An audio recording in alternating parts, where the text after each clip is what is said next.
Tuesday, August 12th, 1947. 9:34 a.m. Small's Paradise, a legendary nightclub and restaurant on 135th Street and 7th Avenue in Harlem that operated as neutral ground where different factions of New York's criminal underworld could conduct business without the territorial tensions that made most interactions potentially fatal. The breakfast service at Small's was particularly valued by men whose work happened primarily at night. Criminals, entertainers, corrupt politicians, and the various intermediaries who facilitated business between these overlapping worlds.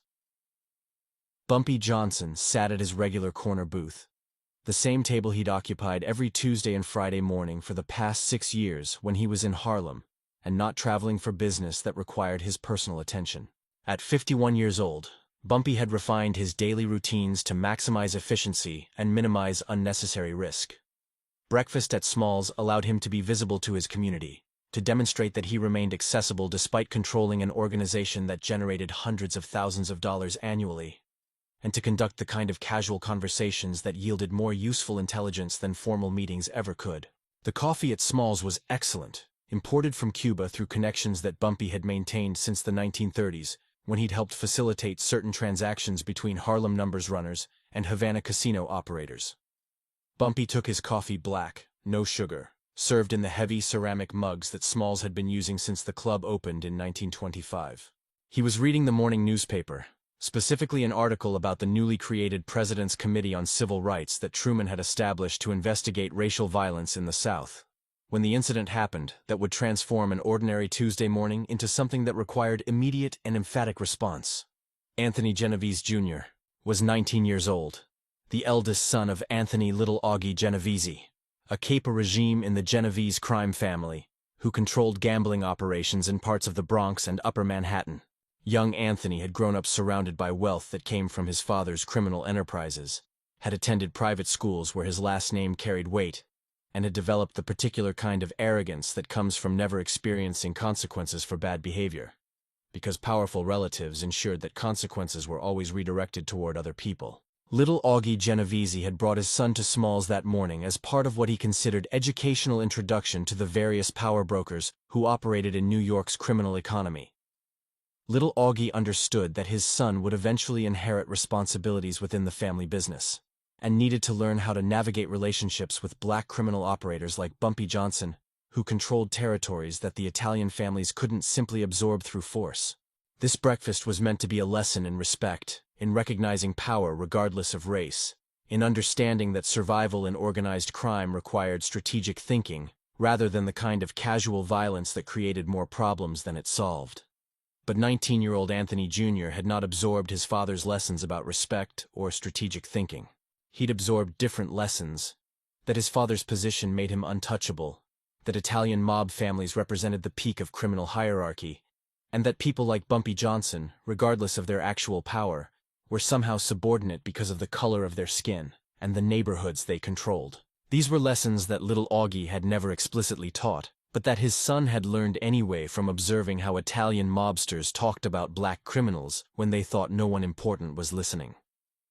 The collision happened at 9:47 a.m., when Anthony Jr. was walking through Small's toward the table where his father sat conducting business with another Genovese associate. The young man was carrying a cup of coffee, walking with the casual confidence of someone who'd never learned to pay attention to his surroundings. And he walked directly into the back of Bumpy Johnson's booth with sufficient force that the coffee cup he was holding tilted forward and spilled approximately half its contents onto Bumpy's newspaper, his table, and the sleeve of his suit jacket. A reasonable person, upon realizing they just spilled coffee on someone, would immediately apologize, would offer to pay for cleaning, would demonstrate the kind of basic courtesy that allows human beings to navigate minor accidents without escalating them into major conflicts. But Anthony Genovese Jr. was not, at 19 years old, a reasonable person. He was a spoiled child in an adult's body who'd never learned that actions had consequences, and his response to spilling coffee on Bumpy Johnson was to laugh.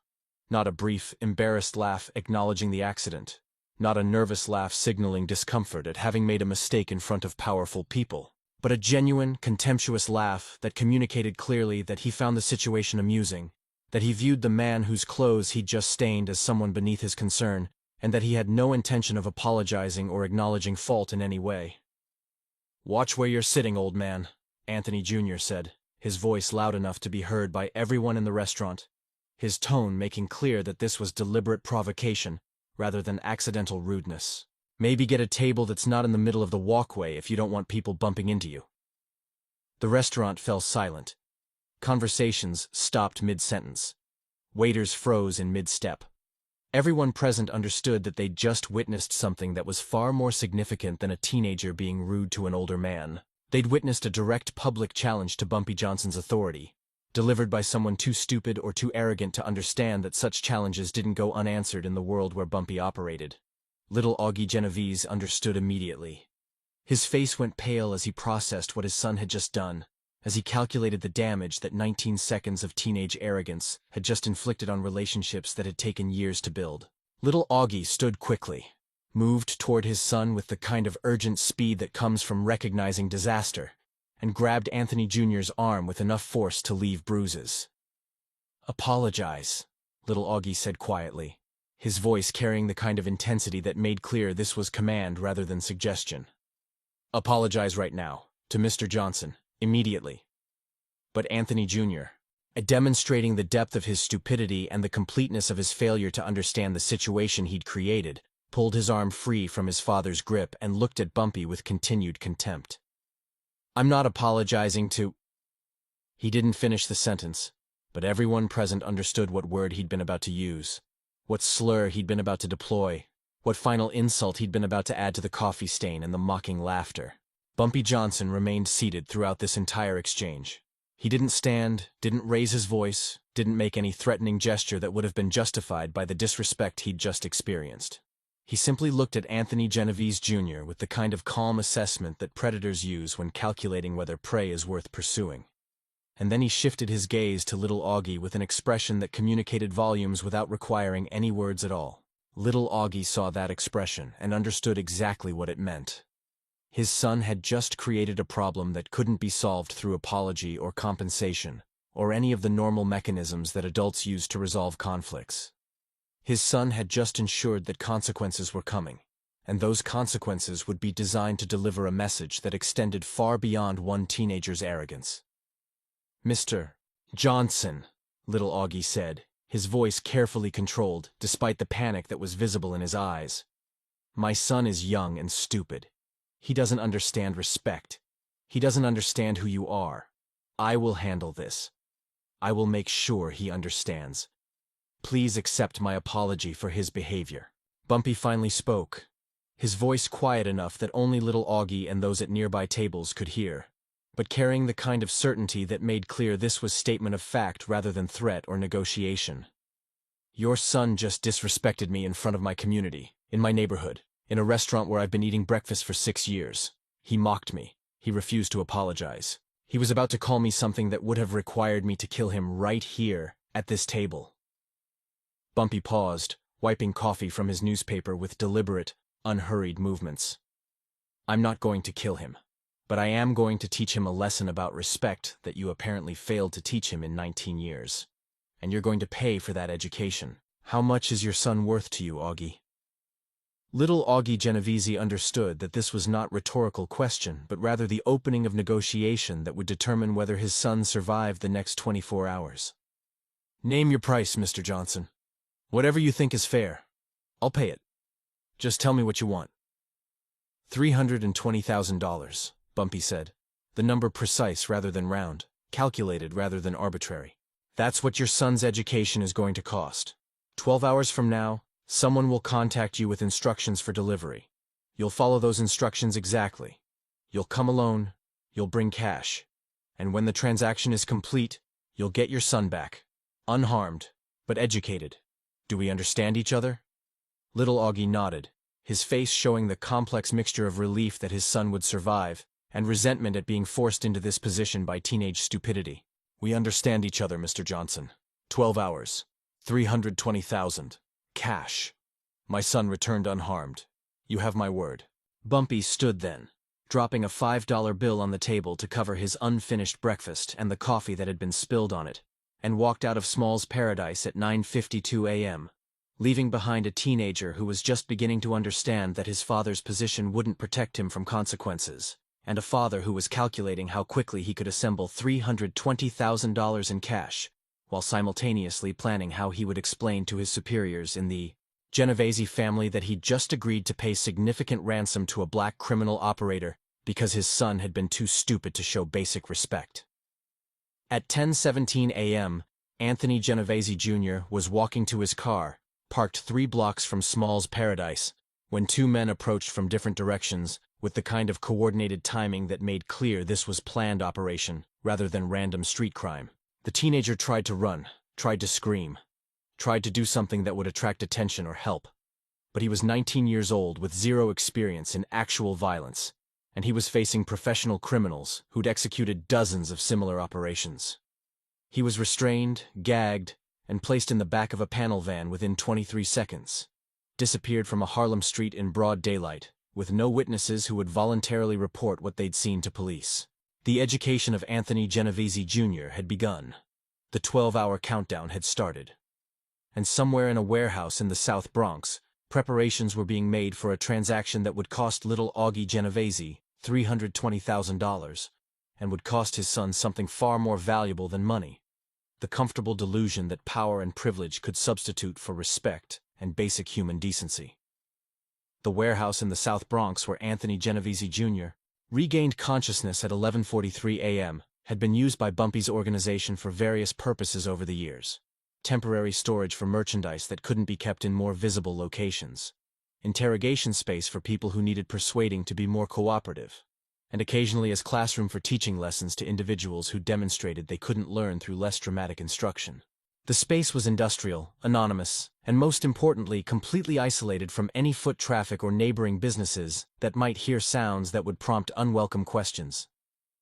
Anthony Jr. found himself zip-tied to a metal chair that had been bolted to the concrete floor, his hands secured behind his back with enough tension that struggling would be painful, but not so tight that circulation was compromised. This was professional restraint applied by people who'd done this many times before and understood the difference between control and gratuitous cruelty. A single overhead light illuminated the chair and about 10 feet of surrounding floor space, while the rest of the warehouse remained in darkness that made it impossible to determine the size of the space or whether anyone else was present. The teenager's first instinct was to scream, to demand release, to threaten consequences that would come from his father and the Genovese family once they discovered what had been done to him. But the gag that had been applied during his abduction remained in place, converting his attempts at speech into muffled sounds that didn't carry beyond the immediate vicinity of the chair. After approximately 3 minutes of futile struggling and attempted vocalization, Anthony Jr. exhausted himself enough that panic began giving way to the kind of desperate calculation that happens when comfortable assumptions about personal safety are suddenly revealed to be completely wrong. Marcus Webb emerged from the darkness at 11:54 a.m., walking into the cone of light with unhurried deliberation, carrying a folding chair that he positioned approximately 8 feet from where Anthony Jr. was restrained. Marcus was 47 years old, had been working with Bumpy Johnson for 23 years, and had participated in enough similar operations that he could execute this kind of lesson with the calm professionalism that made it more effective than rage or obvious violence would have been. "Anthony Genovese Jr.," Marcus said, his voice conversational rather than threatening, stating facts rather than making accusations. 19 years old, eldest son of Anthony Little Augie Genovese, attended Fordham Preparatory School, currently enrolled at Manhattan College but not attending classes regularly. Known to frequent nightclubs in Midtown where you use your father's name and connections to avoid paying for drinks or consequences when you behave badly toward women who have the misfortune of attracting your attention.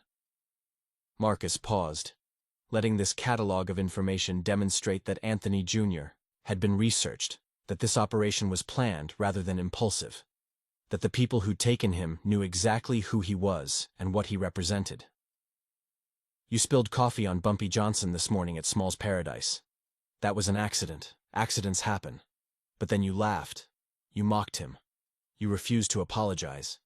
And you were about to use a word that would have required Mr. Johnson to kill you right there in front of your father and everyone else in that restaurant.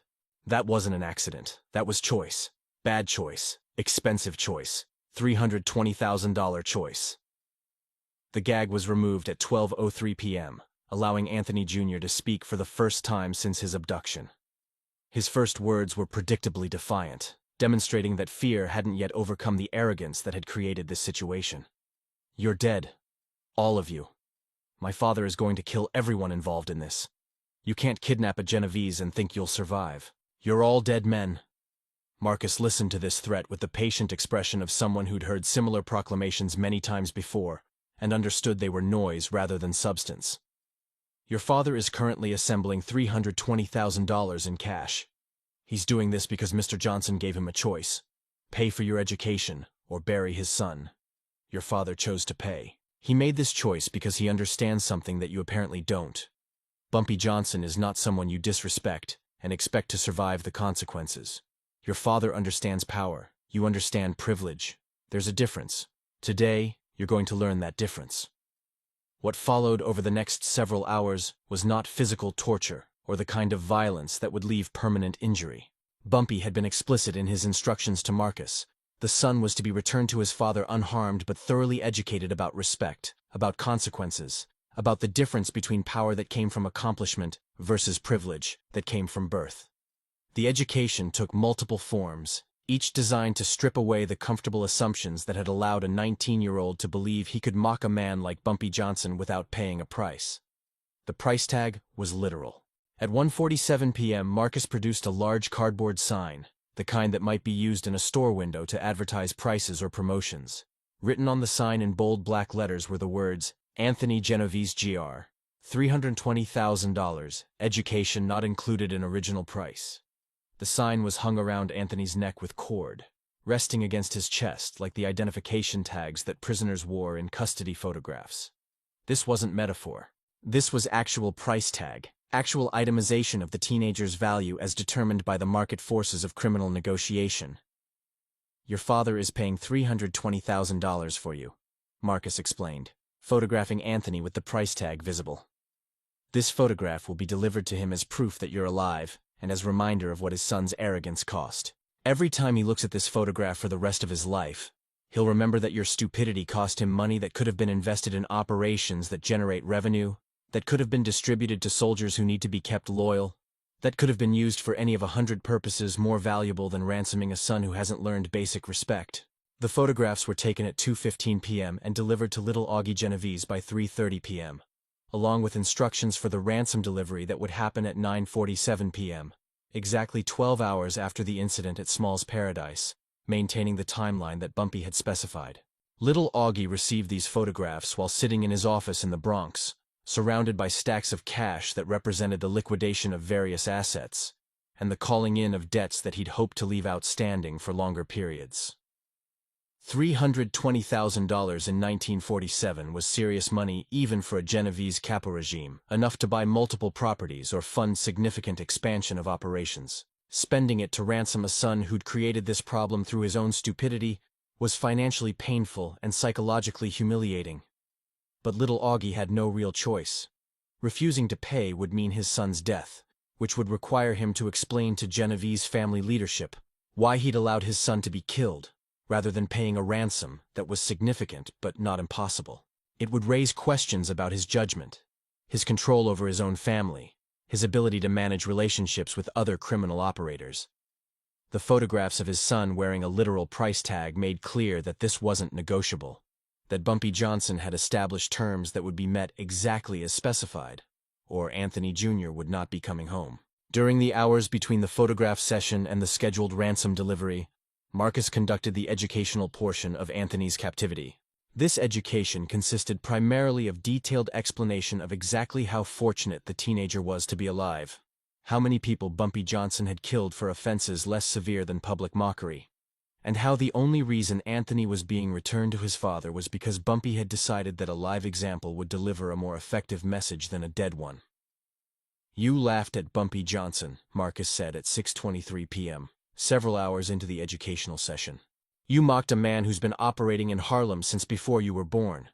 A man who survived gang wars that killed hundreds of people. A man who controls territory that generates millions of dollars annually. A man who's respected by criminals and civilians alike because he protects his community and punishes people who threaten it. And you thought your father's name would protect you from consequences. Today, you learned different. The lesson was reinforced through repetition, through hours of sitting restrained in that chair with nothing to do except think about the situation he'd created and the price his father was paying to resolve it. The physical discomfort of prolonged restraint, the cramping in his arms, the stiffness in his back, the thirst and hunger that came from missing multiple meals, was deliberately maintained at levels that were unpleasant but not dangerous. This wasn't about causing injury. This was about creating memory, about ensuring that Anthony Genovese Jr. would associate his arrogance with hours of discomfort and fear and humiliation that would be difficult to forget even if he wanted to. At 9:15 p.m., preparations began for the ransom exchange. Anthony was moved from the chair to a position near the warehouse's loading dock, still restrained, but now able to see the door through which his father would enter. The price tag remained around his neck. This was important to Bumpy's message, ensuring that little Augie would see his son wearing the literal cost of teenage arrogance, would have that image reinforced in the moment of exchange.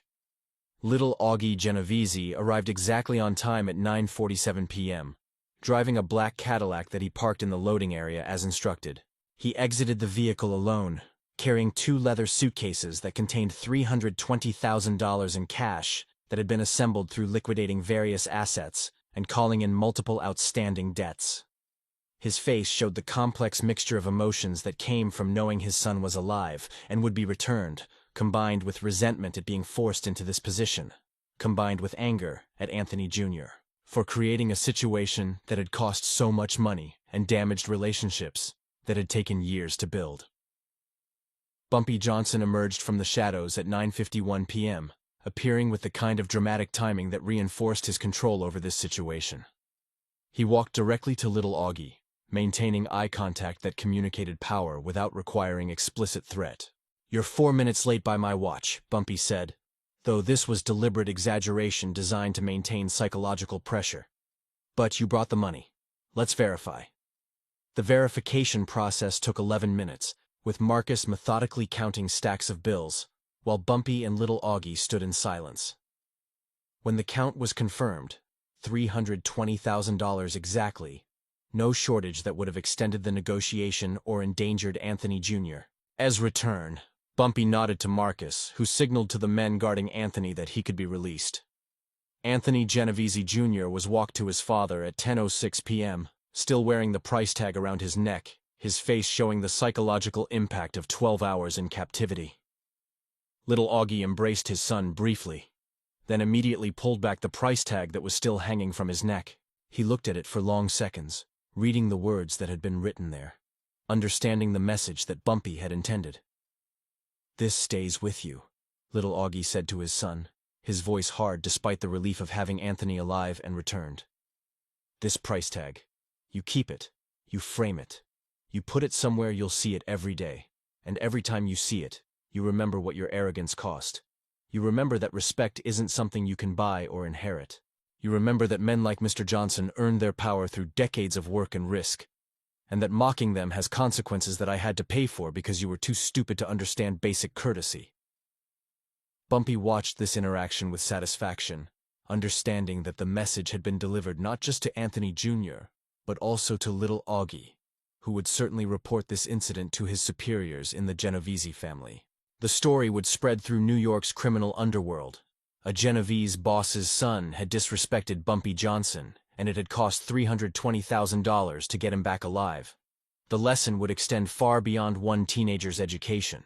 It would reinforce Bumpy's position, would demonstrate that respect had monetary value that was enforceable through action, would make clear that privilege and family connections didn't override the fundamental rules of criminal hierarchy.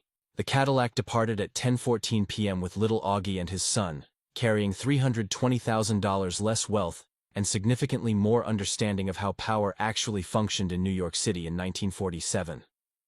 The warehouse returned to darkness and silence, and somewhere in Harlem, Bumpy Johnson returned to his regular evening routine, having conducted a morning's business that generated more revenue and delivered a more effective message than weeks of traditional operations might have accomplished. Anthony Genovese Jr. never spoke to Bumpy Johnson again, but several people who knew him reported that he kept the price tag, framed it as his father had instructed, and kept it visible in his apartment as reminder of the most expensive cup of coffee ever spilled in New York City. A reminder that cost $320,000 and taught a lesson about respect that no amount of privilege could override. 12 hours from mockery to ransom. One coffee stain to one price tag. Education delivered. Lesson learned. Message sent. Transaction complete.